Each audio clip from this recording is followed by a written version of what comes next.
আগে আমরা কথা বলতে রেস্ট্রিকশন ছিল অনেক,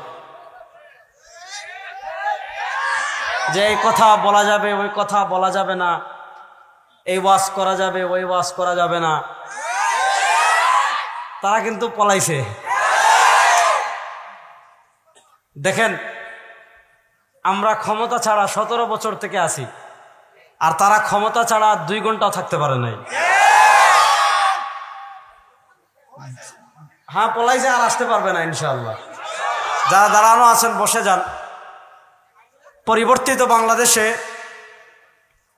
আজকে আমরা এই যে একটা উচ্ছ্বাস, যে স্বৈরাচার বাংলাদেশে আমাদের উপর 15 বছর ছিল, তারা আমাদের কণ্ঠকে চেপে ধরেছিল, তারা আমাদের বাক স্বাধীনতাকে হরণ করেছিল, তারা আমাদের ধর্মীয় অধিকারকে হরণ করেছিল। আমরা কোরআন হাদিসের কথা বলবো, তারা নিষেধ করার কে? যাক, আমি যে বিষয়টা নিয়ে আজকে কথা বলবো, কোরআনুল কারীমের সূরাতুল কাফিরুন আমি তিলাওয়াত করেছি। আমাদের সংবিধানের নাম আল কোরআন। বলেন, আমাদের সংবিধানের নাম? জোরে বলেন, আমাদের সংবিধানের নাম? বাবারা তোমরা চুপ থাকো, তোমরা আমার আওয়াজ বুঝবা না, বুঝছো? শুনতে থাকো। হ্যাঁ, আমাদের সংবিধানের নাম আল্লাহ পবিত্র কোরআনে বলেছেন তিবিয়ানান লিকুল্লি শাই ফিহি হুদাম ওয়া নূর।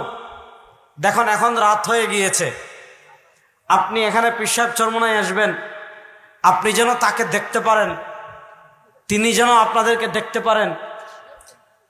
আপনি রাত যখন হয়, আপনি যদি গ্রামের পথ দিয়ে পথ চলতে চান, আপনারা জানেন রাতে রাস্তায় সাপ থাকতে পারে, বৃষ্টির কারণে গর্ত থাকতে পারে, আপনার বিষাক্ত বিচ্ছু থাকতে পারে, আবার পাশে খাল নদীনালা থাকতে পারে।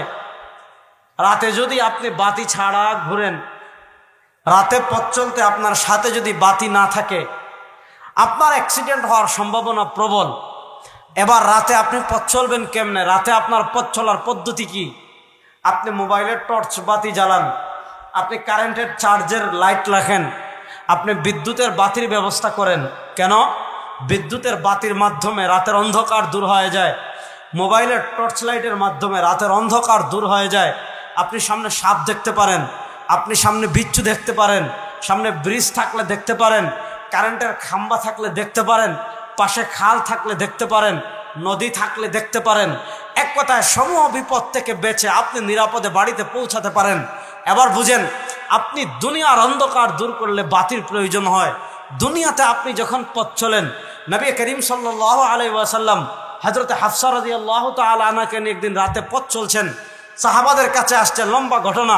নবী করিম সাল্লাল্লাহু আলাইহি ওয়াসাল্লাম হাদিসের শেষ অংশ বলেন, আমার উম্মতেরা শুনো, ইন্না শাইতানা ইয়াজরি কামা জারাদ দামি, ইন্না শাইতানা ইয়াজরি কামা জারাদ দামি। দুনিয়াতে তোমাদের শরীরের রক্তকণিকার সাথে শয়তান প্রবাহিত হয়।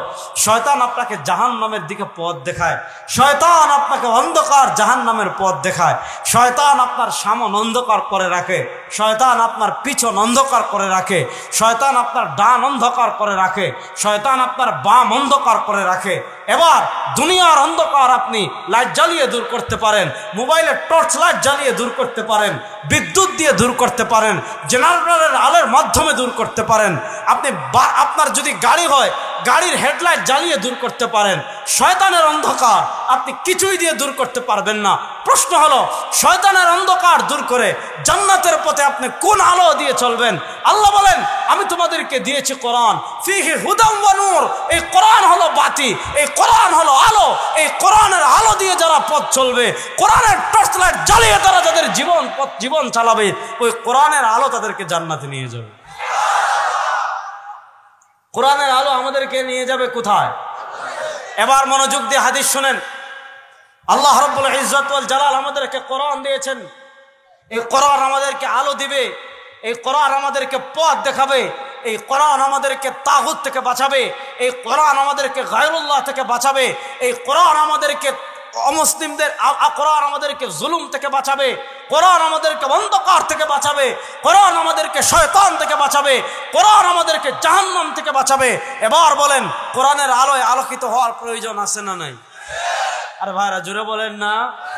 এবার হাদিস শুনেন, হযরত ইমাম বাইহাকী রাহিমাহুল্লাহ শুআবুল ঈমান হাদিস এনেছেন, নবী করিম সাল্লাল্লাহু আলাইহি ওয়াসাল্লাম বলেন, আমার উম্মতেরা শোনো, কত সুন্দর হাদিস।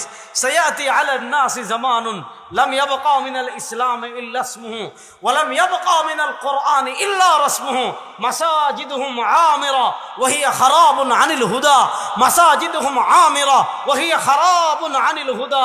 আজকে আমাদের ঘরে ঘরে কোরআন আছে না নাই? আমরা কোরআন রাখি কি জন্য? যে ঘরে যাতে জিন না আসে, এজন্য কোরআন রাখি। আমরা কোরআন রাখি কি জন্য? যাতে কোরআন দিয়ে তাবিজ দিতে পারি। আমরা কোরআন রাখি কি জন্য? যাতে কোরআন পড়ে খতম পড়ে টাকা নিতে পারি। আমরা কোরআন রাখি কি জন্য? যাতে গাড়িতে লটকাই রাখি কোরআন, যাতে গাড়ি অ্যাক্সিডেন্ট না হয়।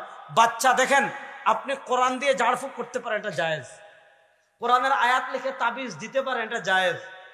কোরআন থেকে তাবারুক নিতে পারেন, এটাও জায়েজ। কিন্তু এটা কোরআনের মূল অর্থ না, এটা কোরআনের মূল মাকসাদ না। আল্লাহ কোরআন দিয়েছেন শুধুমাত্র তাবিজ দেওয়ার জন্য না। আল্লাহ কোরআন দিয়েছেন শুধুমাত্র আপনার ঘরে রাখার জন্য না। আল্লাহ কোরআন দিয়েছেন শুধুমাত্র আপনার ব্যবসা বাণিজ্য বরকতের জন্য না। আল্লাহ কোরআন দিয়েছেন আল্লাহর জমিনে কোরআনের বিধান প্রতিষ্ঠা করার জন্য।